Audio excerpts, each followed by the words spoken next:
আসসালামু আলাইকুম। তো আজকে আমরা ডিএনএ সম্পর্কে জানবো। তো ডিএনএ এর এখানে সবথেকে ইম্পর্টেন্ট টপিক হচ্ছে ডিএনএ এর গঠনটা, এবং এর ভৌত বা রাসায়নিক গঠন পড়তে গেলে আমাদের যেটা পড়তে হবে অরসন ও ক্রিকের মডেলটা। তো এর আগে আমি কিছু ইতিহাস বলি, বইতে ইতিহাস সম্পর্কে কিছুটা দেওয়া আছে। যেমন প্রথমত রবার্ট ফুলচিন উনি 1914 সালের দিকে ডিএনএ স্টেনিং করেন। স্টেনিং করা মানে হচ্ছে একটা রাসায়নিক পদার্থ দিয়ে ডিএনএটাকে রঞ্জিত করা। রঞ্জিত করলে যেটা হয় মাইক্রোস্কোপের নিচে দেখা যায়। তো যখন মাইক্রোস্কোপের নিচে ভালোভাবে ভিজুয়ালাইজ করা গেছে, তারপরেই পর্যবেক্ষণ করতে পারছেন পরবর্তীতে বিজ্ঞানীরা, এবং তারা বিভিন্নভাবে এটা সম্পর্কে তথ্য দেওয়া শুরু করছে। যেমন 1950 সালের দিকে কার্গাফে একটা ল দেয়। সে বলে যে ডিএনএতে যে পরিমাণ অ্যাডেনিন বেস থাকবে সেম পরিমাণে থায়ামিন নাইট্রোজেন বেস থাকবে। আবার বলেন যে যে পরিমাণ গুয়ানিন নাইট্রোজেন বেস থাকবে সেম পরিমাণে সাইটোসিন থায়ামিন বেস থাকবে, সাইটোসিন নাইট্রোজেন বেস থাকবে। তো তার মানে অ্যাডেনিন থায়ামিনের পরিমাণ সমান থাকবে এবং গুয়ানিন সাইটোসিনের পরিমাণ সমান থাকবে। এটা হচ্ছে কার্গাফ রুল। তো এরপরে অরসন ক্রিক 1953 সালের দিকে মডেল দেয়, স্ক্রু তার বল্টু ইত্যাদি ইত্যাদি মিলে তো সে একটা মডেল দ্বারা করা ডিএনএর, এবং যেটা দেখতে অনেকটা এরকম হয় যে পেঁচানো সিঁড়ির মতো, সর্পি কালারের পেঁচানো সিঁড়ির মতো। ঠিক মতো হয় নাই, যাই হোক। তো এরকম সে একটা স্ট্রাকচার দ্বারা করায়। তো আমরা এই স্ট্রাকচারটা সম্পর্কে এখন আলোচনা করব যে আহ, অরসন ক্রিক আসলে কিভাবে মডেলটা দিয়েছেন, এবং তাদের আসলে ভাষ্যটা আসলে কি ডিএনএ সম্পর্কে। এবং এরপর উইলকিন্স অ্যান্ড ফ্রাঙ্কলিন তারাও এটা নিয়ে অনেক গবেষণা করছে, তো তারা এটার সত্যতা যাচাই করছে। তো overall Watson Crick, Wilkins and Franklin সবাইকে আসলে নোবেল পুরস্কার দেওয়া হয় পরবর্তীতে। তো আমরা এবার একটু এর গঠনটাতে আসি। তো পূর্ববর্তীতে আমি নিউক্লিক অ্যাসিড সম্পর্কে একটু বিস্তারিত লেকচার নিছি, অ্যান্ড ওইখানে আমি এর কেমিক্যাল স্ট্রাকচারগুলো, যেমন পেন্টোজ সুগার, এইখানে আমরা যেটা দেখতে পারতেছি এটা হচ্ছে পেন্টোজ সুগার, অর্থাৎ একটা রাইবোস আর একটা হচ্ছে ডিঅক্সি রাইবোস। তো রাইবোস দিয়ে হচ্ছে আরএনএ গঠন হয়, এবং টু ডিঅক্সি রাইবোস যেটা আমরা দেখতেছি এটা দিয়ে হচ্ছে ডিএনএ গঠন হয়। তারপর আমরা এটা দেখতেছি ফসফরিক অ্যাসিড, অ্যান্ড এইখানে আমরা 5 ধরনের নাইট্রোজেন বেস দেখতে পাচ্ছি, যার মধ্যে ইউরাসিলটা আমরা বলে আসছি যে ইউরাসিলটা হচ্ছে শুধুমাত্র আরএনএতে থাকে, ডিএনএতে থাকে না। আর অ্যাডিনিন, গুয়ানিন, সাইটোসিন, থাইমিন ডিএনএতে থাকবে। তো এদের সমন্বয়ে এখন আমরা একটা ডিএনএ বানাবো। তো পেন্টোজ সুগারগুলো আমি এঁকে ফেললাম। তো এই ক্ষেত্রে একটা কোশ্চেন এখানে এরকম আসে যে এইখানে পেন্টোজ সুগারগুলো কেন আমি উল্টা আঁকছি। তো এটাও আমি অ্যান্সার দিব, সমস্যা নেই। তো এখানে আগে আমি ফসফরিক অ্যাসিডগুলো একটু আঁকি। ফসফরিক অ্যাসিডের ক্ষেত্রে একটা হচ্ছে পি ডাবল বন্ড ও থাকে, আর বাকিগুলো হচ্ছে ওইচ থাকে। ফসফরাসের সাথে ওইচ, তিনটা ওইচ থাকে। তো এখন হচ্ছে কার্বনের সাথে ব্যাপারগুলো কিরকম। কার্বনের সাথেও এইচ আর ওইচ থাকে। একটা এইচ বা দুইটা এইচ থাকে, আর হচ্ছে একটা করে ওইচ থাকে প্রতিটা হাতের সাথে। তো এইখানেও এই কার্বনের ক্ষেত্রে একটা ওইচ থাকবে এবং বাকিগুলো আর কি, বাকি হাতগুলো এইচ দ্বারা পূর্ণ হবে। তো ওগুলো আমি দেখাচ্ছি না, হাইড্রোজেন দ্বারা যে পূর্ণ হবে। তো এখন এইখানে যেটা ঘটে, এই জায়গাটা আসলে মূল কাহিনীটা ঘটে থাকে। ফসফরাসের ওইচ, আমি যদি একটু দেখাই, ফসফরাসের ওইচ আর এই যে পেন্টোজ সুগারের ওইচ, এদের মধ্যে একটা বন্ধন হয়। এটার বলে ফসফোডাইস্টার বন্ধন। ফসফোডাইস্টার বন্ধন। তো ফসফোডাইস্টার বন্ধনের ক্ষেত্রে যেটা হয়, এইচ টুটা থাকে না, এইচ টুটা চলে যায়, এবং থাকে হচ্ছে শুধুমাত্র একটা ও, একটা জাস্ট অক্সিজেনটাই থাকে। তো এই জন্য এইটাকে আমরা পরিবর্তিতভাবে যেইভাবে লিখতে পারি আর কি, আমি পরেরটাতে আর কি এইভাবে লিখে দেখাচ্ছি, যেভাবে লেখা যায় ও, অ্যান্ড এখানে আমি ফসফরাসটা এঁকে দেখাই।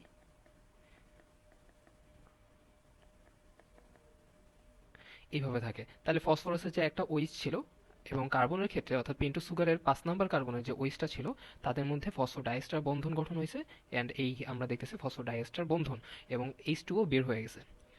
তো ব্যাপারটা আসলে যেটা দাঁড়ায়, এখানে একটা রাইবোজ সুগারের সাথে আর একটা রাইবোজ সুগারের কে এই ফসফরিক অ্যাসিড এটাই মূলত যুক্ত করে রাখে। তো এটাই হচ্ছে ফসফরিক অ্যাসিডের মূল গুরুত্ব বা এখানের ফাংশন আর কি ডিএনএর ক্ষেত্রে।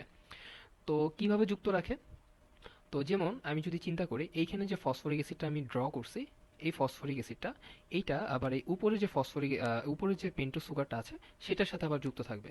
তা আমি এটা একটু দেখাই দিই যে আসলে কিভাবে তাহলে যুক্তটা থাকতে পারে।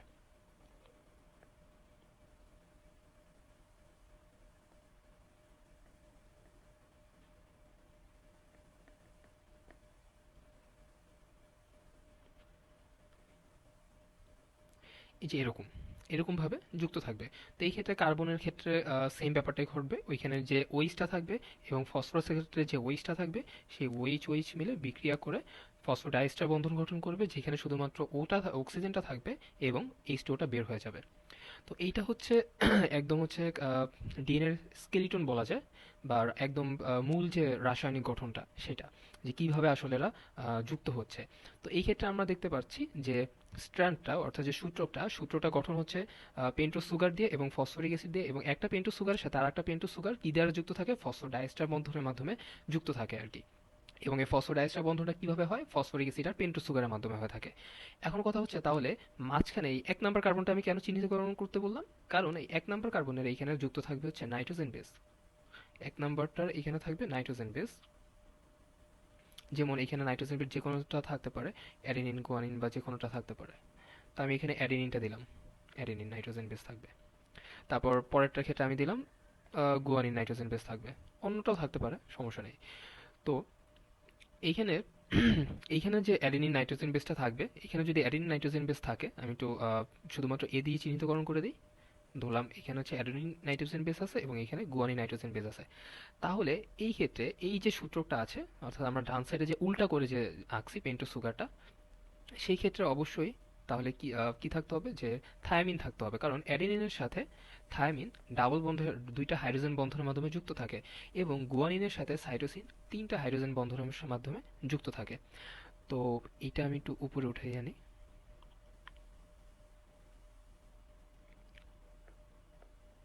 একটু মডিফাই করি। তাহলে এই বাম সাইডের যে সূত্র, সেখানে অ্যাডেনিনের সাথে ডান সাইডের যে সূত্রটা আছে, তার থায়ামিন ডাবল বন্ডনের মাধ্যমে এইভাবে যুক্ত আছে ভিতরের যে নাইট্রোজেন বেসগুলো। তাহলে এই ক্ষেত্রে কিরকম হতে পারে, এখানে যেহেতু গুয়ানিন আছে, তাহলে সেই ক্ষেত্রে অবশ্যই ডান সাইডে যে সূত্রটা থাকবে তার পেন্টোজ সুগারের সাইটোসিন নাইট্রোজেন বেসের সাথে যুক্ত থাকবে, সাইটোসিনের সাথে।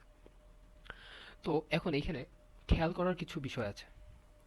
যেমন যেটা বলছি যে ডান সাইডের কেন পেন্টোজ সুগারটা উল্টা করে আঁকছি, এর কারণ হচ্ছে যদি আমি এটাকে সোজা করিয়ে আঁকতাম, ধরলাম এটাকে আমি এইভাবে আঁকছি,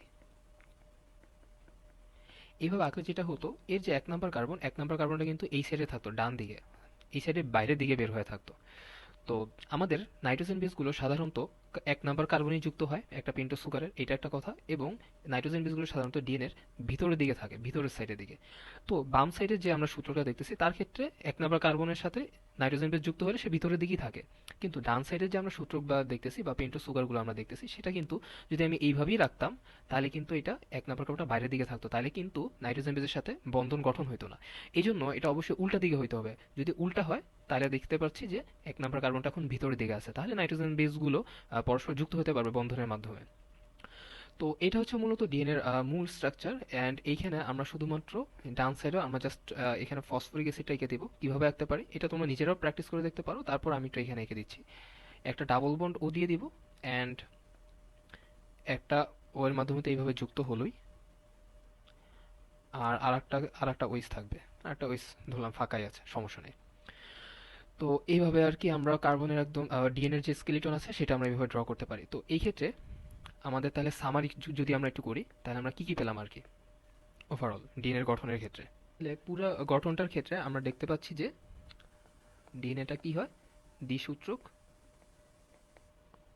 এবং সূত্র দুটো আসলে কি কি দিয়ে গঠিত হয়, সূত্রগুলো গঠিত হয় পেন্টোজ সুগার দিয়ে এবং ফসফরিক অ্যাসিড দিয়ে, এবং সাথে মাঝখানে কি থাকবে, নাইট্রোজেন বেস। এরপরে আমরা কি কি দেখতে পাচ্ছি, যে পেন্টোজ সুগারের কোথায় ফসফরিক অ্যাসিড যুক্ত থাকে, তা আমরা দেখতে পাচ্ছি সুগারের 3 এবং 5 নং কার্বনে, 3 এবং 5 নং কার্বনে কে থাকে, ফসফরিক অ্যাসিডটা যুক্ত থাকে। এবং সুগারের 1 নং কার্বনে কে যুক্ত থাকে, নাইট্রোজেন বেস, অর্থাৎ অ্যাডিনিন, গুয়ানিন, সাইটোসিন, থাইমিন যুক্ত থাকতে পারে।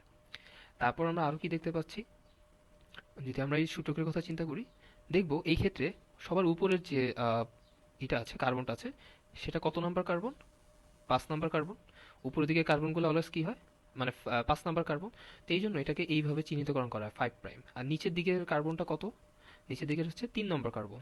তো এই জন্য এটা ডিরেকশনটা কি 5 প্রাইম টু 3 প্রাইম। তাহলে সেক্ষেত্রে ডান সাইডে যেটা উল্টা দিক হয়ে আছে, তাহলে তারটা কি হবে, তারটার ক্ষেত্রে দেখতে পাচ্ছি উপরের দিকে কত নাম্বার কার্বন, 3 নাম্বার কার্বন। আর নিচে কত নাম্বার কার্বন, সবার নিচে 5 নাম্বার কার্বন। তাহলে এটা ডিরেকশনটা হচ্ছে 3 প্রাইম টু 5 প্রাইম। তাহলে আমরা দেখতে পাচ্ছি সূত্রক দুইটা পরস্পর বিপরীতমুখী, সূত্রক দুইটা পরস্পর বিপরীতমুখী কিন্তু সমান্তরাল। এটা কিন্তু সমান্তরালে আছে, প্যারালালি আছে, সমান্তরাল। তাহলে কিরকম হবে, একটা সূত্র যদি 5' to 3' হবে, তাহলে আর একটা হবে 3' থেকে 5' ডিরেকশনটা। তাহলে এটাও বোঝা গেল। তো এগুলো গেল। এরপর এটা হচ্ছে একদম মূল কিছু বেসিক কথা। এরপর আমরা একটু বইয়ের চিত্রে যাই। বইয়ের চিত্রে যাই। এইখানে আবুল হাসান স্যারের বই থেকেই চিত্র দুইটা নেওয়া। তো এই ক্ষেত্রে আমি বেসিক্যালি এই জিনিসটা দেখাইছি, এবং এইটার এইখানে একটু ফাঁকা ফাঁকা করে দেওয়া আছে যে কিভাবে কি বন্ধন গঠন হলো। আমরা যদি এই জায়গাটার মধ্যে ফোকাস দিই, যে দুইটা পেন্টোজ সুগারকে কিভাবে একটা ফসফরিক অ্যাসিড যুক্ত রাখতেছে, এবং পরবর্তীতে এই পেন্টোজ সুগারের সাথে একটা নাইট্রোজেন বেস কিভাবে যুক্ত আছে 1 নম্বর কার্বনের সাথে, এবং ওই নাইট্রোজেন বেস এইখানে যদি থাইমিন থাকে, তাহলে এই অপর সাইডে অ্যাডিনিন এসে কিভাবে ডাবল বন্ধনের মাধ্যমে বা দুইটা হাইড্রোজেন বন্ধনের মাধ্যমে যুক্ত হচ্ছে। যাই হোক, এত ডিটেলস আমাদের দরকার নেই। তো আমরা সাধারণত ডিএনএ যে ছবিটা আঁকবো সেটা আমি একটু পরে দেখাচ্ছি। তার আগে আমরা এইখানে একটু দেখি।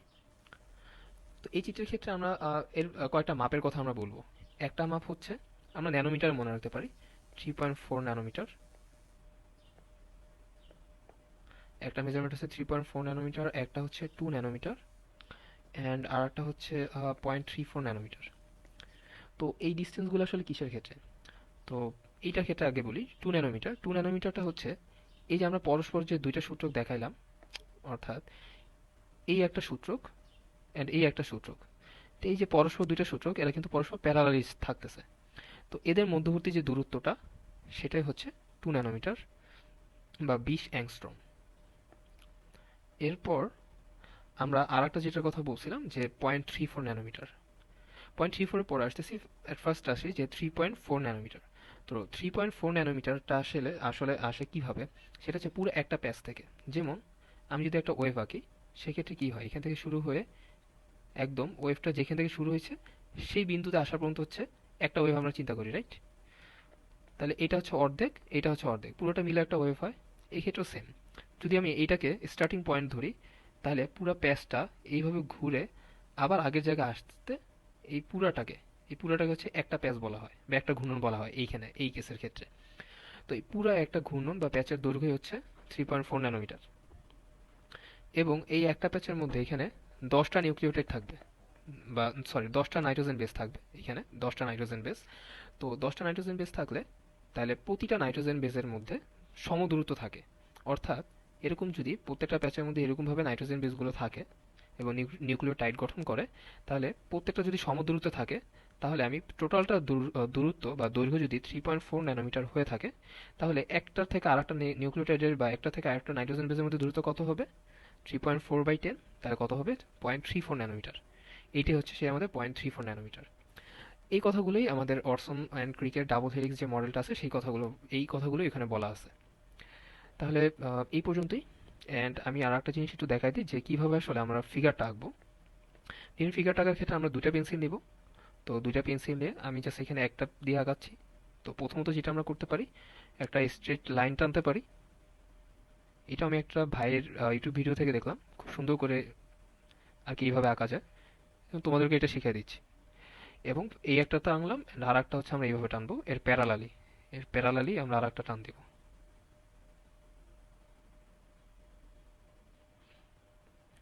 ওকে। তো এইভাবে আর কি আমরা ডিএনএ আঁকতে পারি। আমার এখানে খুব বেশি একটা সুন্দর হয় না, আমি এটার উপরে আলাদা একটা ভিডিও বানাবো না, পেন্সিল দিয়ে কিভাবে আঁকতে হয় সেটা দিয়ে। তো ডিএনএর এই পর্যন্তই। তো তাছাড়াও ডিএনএর ব্যাপারে কিছু এক্সট্রা ইনফরমেশন আছে, সেই ইনফরমেশনগুলো এখানে আমরা পড়ে ফেলবো। এছাড়াও সব থেকে ইম্পর্টেন্ট আছে এমসিকিউর জন্য, যে ডিএনএ লোকেশনটা কোথায়, অ্যান্ড নিউক্লিয়াস ছাড়া আর কোথায় কোথায় ডিএনএ থাকতে পারে। যেমন মাইটোকন্ড্রিয়াতে থাকতে পারে, উদ্ভিদের ক্ষেত্রে ক্লোরোপ্লাস্টে ডিএনএ থাকতে পারে, এবং তাছাড়া আর কোথায় কোথায় থাকে, যেমন প্রোক্যারিওটিক অর্থাৎ ব্যাকটেরিয়ার ক্ষেত্রে সাইটোপ্লাজমে থাকে, আর কিছু ভাইরাসের ক্ষেত্রে ডিএনএ থাকে যাদেরকে ডিএনএ ভাইরাস বলা হয়। তো তাছাড়া ডিএনএর ক্ষেত্রে দুইটা কথা আছে, এটা আমরা ইম্পর্টেন্স, যখন ডিএনএর ইম্পর্টেন্স ও ফাংশন পড়বো তখন বলবো, যে ডিএনএ কে কেন জীবের বংশগত বৈশিষ্ট্যের ধারক ও বাহক বলা হয়, এবং এটাকে কেন জীবনের আণবিক ভিত্তি বলা হয়।